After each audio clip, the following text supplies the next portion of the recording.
ആള് നരകത്തിൽ കിടക്കുന്ന പ്രശ്നമേ ഇല്ല. അള്ളാന്റെ റസൂലിന്റെ പ്രഖ്യാപനം. ഇത് അള്ളാഹുവിന്റെ റസൂൽ പ്രഖ്യാപിച്ച വിഭാഗമാണ് ബദരീങ്ങൾ എന്ന് ഇമാം ബുഖാരി റളിയല്ലാഹു തആല അൻഹു തങ്ങൾ തെളിയിക്കുന്നു. തൊട്ടടുത്ത് ബാബു ഷുഹൂദിൽ മലായികത്തി ബദ്റൻ എന്ന ഒരു ബാബ് ഇമാം ബുഖാരി പറയുന്നുണ്ട്. മലക്കുകൾ ബദറിൽ സംബന്ധിച്ചതിനെ പറ്റി. എന്നിട്ട് മലക്കുകൾ വന്ന് വെട്ടിയതൊന്നും അല്ല ഇമാം ബുഖാരി കൊണ്ടുവരുന്ന ഹദീസ്. മലക്കുകൾ സംബന്ധിച്ചവർക്ക് കിട്ടുന്ന സ്ഥാനം എന്തെന്ന് ജിബ്രീൽ അലൈഹിസ്സലാമും നബിയും തമ്മിൽ നടക്കുന്ന ഒരു സംഭാഷണമാണ്. എന്താ ജിബ്രീൽ അലൈഹിസ്സലാം? ജിബ്രീൽ അലൈഹിസ്സലാം വന്നിട്ട് അഷ്റഫുൽ ഖൽഖ് സ്വല്ലല്ലാഹു അലൈഹി വസല്ലമ തങ്ങളോട് ചോദിക്കുന്നു, അള്ളാഹുവിന്റെ റസൂലെ, നിങ്ങൾ നിങ്ങളുടെ കൂട്ടത്തിൽ ബദറിൽ സംബന്ധിച്ചവരെ നിങ്ങൾ എങ്ങനെയാണ് വിലയിരുത്തുന്നത്? നിങ്ങളെ വിലയിരുത്തൽ എങ്ങനെയാണ്? അള്ളാഹുവിന്റെ റസൂൽ പറഞ്ഞു, മുസ്ലിമീങ്ങളിൽ വെച്ച് ഏറ്റവും ഉത്കൃഷ്ടർ, മുസ്ലിമീങ്ങളിൽ വെച്ച് ഏറ്റവും മുന്തിയവർ ബദരീങ്ങൾ. അള്ളാഹുവിന്റെ റസൂൽ സ്വഹീഹുൽ ബുഖാരിയിലെ ഹദീസാണ്. ഞങ്ങളുടെ കൂട്ടത്തിൽ എണ്ണുന്നത് മുസ്ലിമീങ്ങളിൽ വെച്ച് ഏറ്റവും ഉത്കൃഷ്ടർ. ആ പദവിയിൽ ഇനി ഒരാൾക്കും കിടക്കാൻ കഴിയില്ല. ജിബ്രീൽ അലൈഹിസ്സലാം പറഞ്ഞു, അങ്ങനെ തന്നെയാണ് ഞങ്ങളും. മലക്കുകളുടെ കൂട്ടത്തിൽ വെച്ച് ഏറ്റവും മുന്തിയവരായിട്ട് ഞങ്ങൾ ബദറിൽ പങ്കെടുത്ത മലക്കുകൾ 5000 എണ്ണുന്നുവെന്ന് ജിബ്രീൽ അലൈഹിസ്സലാം അല്ലാഹുവിന്റെ റസൂലിനോട് പറഞ്ഞു. ഇമാം ബുഖാരി നിവേദനം ചെയ്യുന്ന ഹദീസ് കഴിഞ്ഞു. ബദറിൽ പങ്കെടുത്തവരുടെ ശ്രേഷ്ഠത മനസ്സിലാക്കാൻ ഇതിൽ പരം പിന്നെ 100,000 ഹദീസ് എന്തിനാ? വേറെ ഹദീസിന്റെ കിതാബൊക്കെ ഒരുപാട് ഹദീസുകളുണ്ട്. ഇമാം ബുഖാരി 1-2 ഹദീസുകൾ കൊണ്ട് തന്റെ ബാബിലും തന്റെ സ്വഹീഹുൽ ബുഖാരിയിലും കൊണ്ടുവരാൻ വേണ്ട നിയമങ്ങളെല്ലാം മൊത്ത 2-3 ഹദീസുകൾ കൊണ്ട് ധാരാളം ഹദീസുകൾ പറയുന്നത് മുഴുവൻ പറഞ്ഞു വെച്ചു.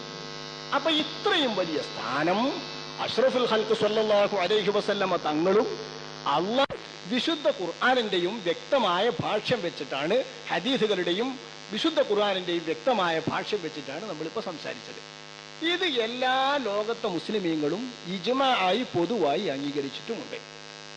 നമുക്കാരാണ് ബദരീങ്ങൾ എന്നാണ് നമ്മുടെ വിഷയം. വിഷയത്തിന്റെ മർമ്മത്തിലേക്ക് എത്തുന്നതിന് മുൻപ് ബദരീങ്ങൾ എന്നപ്പോൾ നമ്മൾ പറഞ്ഞു വരുന്നത്. അപ്പൊ ബദരീങ്ങളുടെ ഈ സ്ഥാനവും പുണ്യവും ബദരീങ്ങൾക്ക് സമ്മതിക്കുകയും അംഗീകരിക്കുകയും വകവെച്ചു കൊടുക്കുകയും ചെയ്യാൻ ബാധ്യസ്ഥരായ നാം മുസ്ലിമീങ്ങൾ പരമ്പരാഗതമായി തന്നെ ഇത് വകവെച്ച് പോന്നിട്ടുള്ള സത്യമാണെന്ന് കൂടി ഓർക്കണം.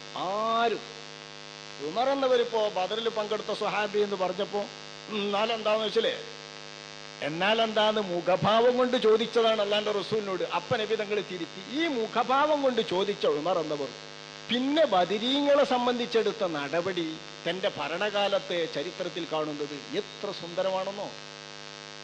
നബി തങ്ങൾ വഫാത്തായി. നബി തങ്ങൾ വഫാത്താകുന്നത് വരെ ഇഷ്ടം പോലെ സ്വഹാബാക്കൾക്ക് കൊടുക്കാൻ സ്വത്തില്ല.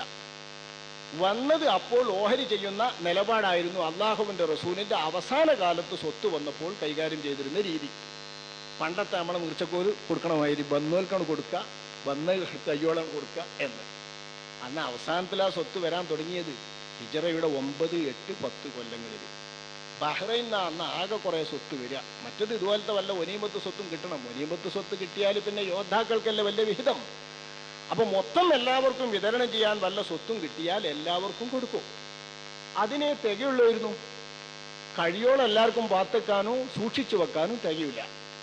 അബൂബക്കർ സിദ്ദീഖ് റളിയല്ലാഹു അൻഹുവിന്റെ കാലത്ത് വന്നപ്പോഴും 2 കൊല്ലവും ചില്ലാനോ അല്ലേ ആ കാലത്ത് ഇത് തന്നെ നടപടി. 1ാമത്തെ കൊല്ലത്തിൽ തന്നെ വന്ന സ്വത്ത് വന്നവർക്കൊക്കെ തുല്യമായി വിഹിതം ചെയ്തപ്പോ സിദ്ദീഖുൽ അക്ബർ റളിയല്ലാഹു അൻഹുവിനോട് മഹാനായ ഉമറുൽ ഫാറൂഖ് റളിയല്ലാഹു അൻഹു ചോദിച്ചു, തുസദ്ദി ബൈന അസ്ഹാബി ബദരിൻ വഗൈരിഹിം, ബദരീങ്ങളെയും അല്ലാത്തവരെയും ഒരുപോലെ കാണേ. ഇസ്ലാമിന്റെ പേരിൽ സ്വത്ത് വിതരണം ചെയ്യുന്നതിൽ, ഇസ്ലാമിന്റെ പേരിൽ കിട്ടിയ സമ്പത്ത് വിതരണം ചെയ്യുന്നതിൽ ബദരീങ്ങളെയും അല്ലാത്തവരെയും ഒരുപോലെ കാണേ. അബൂബക്കർ സിദ്ദീഖ് റളിയല്ലാഹു അൻഹുവിനോട്. അബൂബക്കർ സിദ്ദീഖ് റളിയല്ലാഹു അൻഹു അതിന് മറുപടി പറഞ്ഞത്, ഇന്നമദ്ദുന്യാ ബലാ,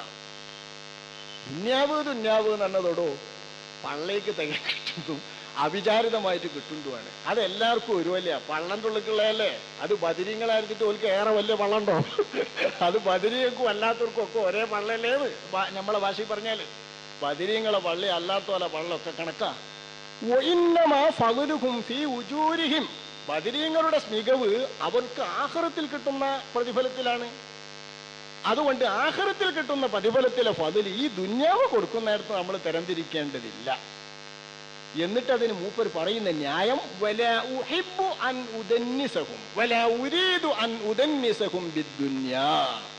അള്ളാഹു മേന്മ നൽകിയ ഈ ബദരീങ്ങളെ ദുന്യാവിന്റെ വിഹിതം കൊടുത്തിട്ട് ഞാൻ അഴുക്കാക്കാൻ ഉദ്ദേശിക്കുന്നില്ല. ദുന്യാവ് കൊടുത്തിട്ട് അഴുക്കാക്കാൻ ഉദ്ദേശിക്കുന്നില്ല. അങ്ങനെയുണ്ട് ഒരു കാഴ്ചപ്പാട്.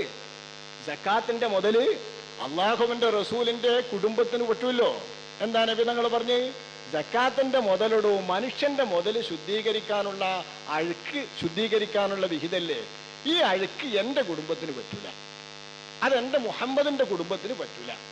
ഇതുപോലെ ബദരീങ്ങളെ ഈ ദുന്യാവ് കൊണ്ട് ഏറെ മിച്ചം കൊടുത്തിട്ടോ ദുന്യാവ് കൊണ്ട് സ്ഥാനം കൊടുത്തിട്ടോ ഞാൻ അഴുക്കാക്കാൻ ഉദ്ദേശിക്കുന്നില്ല. സിദ്ദീഖുൽ അക്ബർ റളിയല്ലാഹു അൻഹുവിന്റെ. പക്ഷെ ഉമറിന് അത് ഇഷ്ടായിരുന്നില്ല. അബൂബക്കർ സിദ്ദീഖ് റളിയല്ലാഹു അൻഹുവിന്റെ നടപടിയാണിത്. ഉമർ റളിയല്ലാഹു അൻഹുവിന്റെ കാലത്ത് വർഷത്തിൽ സ്വഹാബാക്കൾക്കെല്ലാം പൊതു ഫണ്ടിൽ നിന്നും ഓരോ വിഹിതം നൽകും കൊല്ലത്തിൽ. ആ കൊല്ലത്തിൽ നൽകുന്ന വിഹിതത്തിൽ ബദരീങ്ങൾക്ക് ഓരോരുത്തർക്കും 5000 ആയിരുന്നു ഉണ്ടായിരുന്നത്. ദിർഹമോ ദീനാറോ, 5000 സ്വർണം അല്ലെങ്കിൽ 5000 വെള്ളി. ഈ 5000 കൊല്ലത്തിൽ കൊടുക്കുന്ന വിഹിതം മഹാനായ ഉമർ എന്നവർ പറഞ്ഞു, ലഉഫള്ളിലന്നഹും അലാ മൻ ബഅദഹും, അവർക്ക് ശേഷം വന്നവർക്കേക്കാൾ കൂടുതൽ ബദരീങ്ങൾക്ക് ഞാൻ കൊടുക്കും. ഇസ്ലാമിന്റെ പേരിലാണ് ഈ കിട്ടുന്ന വിഹിതം. ഇസ്ലാമിന്റെ പേരിൽ കിട്ടുന്ന സ്വത്തിൽ നിന്ന് ഇസ്ലാമിന് വേണ്ടി സേവനത്തിൽ ഏറ്റവും മുൻപന്തിയിൽ നിൽക്കുന്ന ബദരീങ്ങൾ, അവരെ മറ്റുള്ളവരെക്കാൾ ഞാൻ മികപ്പിച്ചിട്ട് അവർക്ക് 5000ന്റെ അപ്പുറം കൊടുക്കുമെന്ന് ആണയിട്ട് സത്യം ചെയ്തുകൊണ്ട് പ്രഖ്യാപിച്ചിട്ട് അത് നടപ്പാക്കി മഹാനായ ഉമറുൽ ഫാറൂഖ് റളിയല്ലാഹു അൻഹു. ഇത് രണ്ട് ഭരണരീതിയാണ്, ഉമർ എന്നവർ അബൂബക്കർ എന്നവരുടെ. ഇത് രണ്ടും ന്യായമാണ്. അപ്പൊ 5000ന്റെ മീതെ ബദരീങ്ങളുടെ സ്ഥാനത്ത് വേറെ ആർക്കും കൊടുക്കാത്ത ദുന്യാവിലെ വിഹിതം തന്നെ കൊടുക്കണോ എന്നാ ബദരീങ്ങളുടെ നില. ഈ നിലയിലാണ് ഉമറുൽ ഫാറൂഖ് റളിയല്ലാഹു അൻഹു, ബഹുമാനപ്പെട്ട അബൂബക്കർ സിദ്ദീഖ് റളിയല്ലാഹു അൻഹു എന്നവർ ബദരീങ്ങളെ കണ്ടത്.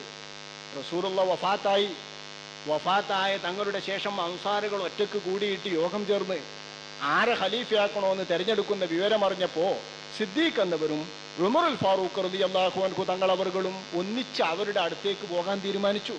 എന്നാ നമ്മൾ പോവാന്നറിഞ്ഞു പോകുമ്പോ മഹാനായ ഉമർ കഥ വിവരിക്കുമ്പോൾ പറയാ,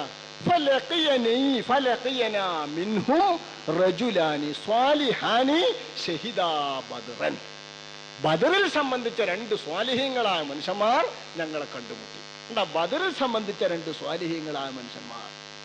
ഹദീസ് റിപ്പോർട്ടർമാരിൽ ആരും തനിക്ക് ഹദീസ് പറഞ്ഞു കൊടുത്ത ഗുരുവോ ആ ഗുരുവിന്റെ ബാപ്പയോ ബദരീങ്ങളിൽപ്പെട്ടോ എങ്കിൽ ആ ഹദീസ് ഉദ്ധരിച്ചു കൊടുക്കുന്ന നേരത്ത് എനിക്ക് ഇന്നാള് ഹദീസ് പറഞ്ഞു തന്നു, ആ ആള് ബദരിയാവുന്നു എന്ന് വർണ്ണിക്കാതിരിക്കില്ല.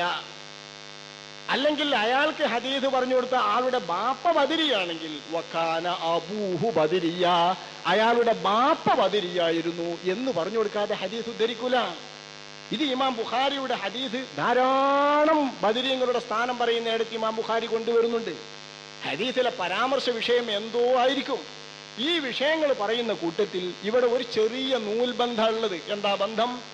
ഈ ഹദീസ് പറഞ്ഞെന്നാല് ബദരിയാണ് എന്ന് റിപ്പോർട്ടർ പറയാ. അതെന്തുകൊണ്ടാണ്? ബദരി എന്ന സ്ഥാനം തുല്യതയില്ലാത്ത നിസ്തുലമായ മറ്റൊരു ഓഫറോ സ്ഥാനമോ അതിൻ്റെ ഒപ്പം പറയാൻ പറ്റാത്ത ഒരു വലിയ സ്ഥാനമായി സമൂഹത്തിലെ എല്ലാവരും ഏത് കാലത്തും കരുതി പോന്നിട്ടുണ്ട്. ആയിഷ റളിയല്ലാഹു അൻഹ നോക്കി, തനിക്ക് ജീവിതത്തിൽ അനുഭവിക്കേണ്ടി വന്ന ഇത്ര വലിയൊരു മാനക്കേട് ആയിഷ റളിയല്ലാഹു അൻഹയെ സംബന്ധിച്ചും ആയിഷാന്റെ ഭർത്താവ് മുത്തുനബിയെ സംബന്ധിച്ചും വേറെ കാണൂല.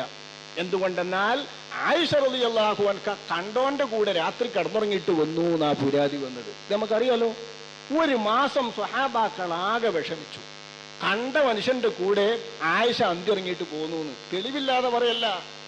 അള്ളാന്റെ റസൂലിന്റെ സ്വഹാബാക്കള് യുദ്ധം കഴിഞ്ഞ് തിരിച്ചു പോരുമ്പോ നബിയും സൈന്യവും എത്തി നിൽക്കുന്നിടത്ത് നോക്കുമ്പോ ആയിഷല്ല, നട്ടുച്ച നേരത്തുണ്ട് ഒരാണും ആയിഷ ഒട്ടകപ്പുറത്ത് കൂടാരത്തിലും ഇരുന്നിട്ട് ഇങ്ങനെ പോയിരുന്നു. കൂടാരല്ല, ഒട്ടകപ്പുറത്ത് തന്റെ വസ്ത്രം കൊണ്ടാകെ മൂടിയിട്ട് ആയിഷ. അപ്പോഴാണ് മുനാഫിക്കുകൾ ഇത് പറഞ്ഞു വരുത്തിയത്, കണ്ടോ ഇമ്രാത്തു നബിക്കും, നിങ്ങളുടെ നബിന്റെ കെട്ടിയോളല്ലേ, നിങ്ങളുടെ നബിന്റെ കെട്ടിയോള് കണ്ടോന്റെ കൂടെ കിടന്നിട്ടാ വീഴുന്നത്. ഇതിലപ്പുറം ആയിഷ റളിയല്ലാഹു അൻഹയെ സംബന്ധിച്ച് മാനക്കേട് വരാൻ വേറെ എന്താണുള്ളത്? ഇത്രയും വലിയൊരു മാനക്കേട് വന്ന ചരിത്ര സംഭവം, 1 മാസത്തോളം നബിക്ക് വഹി പിന്തിയ സംഭവം, ശേഷം ഒരു പേജിൽ കവിഞ്ഞ ആയത്തുകൾ വിശുദ്ധ ഖുർആനിൽ വന്ന ആ വൻചൊല്ലിന്റെ സംഭവം, ഈ സംഭവം ആയിഷ അറിയാനിടയാക്കിയത്